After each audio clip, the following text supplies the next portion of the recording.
একদিন এক দরিদ্র কাঠুরের কুঠার নদীতে পড়ে গেল। সে খুব দুঃখিত ছিল, কারণ তার কুঠার ছাড়া সে কাজ করতে পারত না। হঠাৎ একটি পরী এসে তাকে জিজ্ঞাসা করল কেন সে দুঃখিত। কাঠুরে তাকে তার কুঠার হারানোর কথা বলল। পরী নদীতে ডুব দিয়ে একটি সোনার কুঠার তুলল। এটা কি তোমার কুঠার? সে জিজ্ঞাসা করল। কাঠুরে বলল, না, এটা আমার কুঠার নয়। তখন পরী একটি রূপার কুঠার তুলে এনে জিজ্ঞাসা করল, এটা কি তোমার কুঠার? আবার কাঠুরে বলল, না, এটা আমার কুঠার নয়। সবশেষে পরী তার পুরনো লোহার কুঠারটি তুলে এনে জিজ্ঞাসা করল, এটা কি তোমার কুঠার?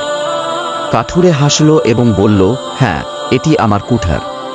পরী তার সততায় খুশি হয়ে তাকে 3টি কুঠারই দিল, সোনার, রূপার এবং লোহার। কাঠুরে খুব খুশি হয়ে পরীকে ধন্যবাদ জানাল। তারপর থেকে সে সবসময় মনে রাখল যে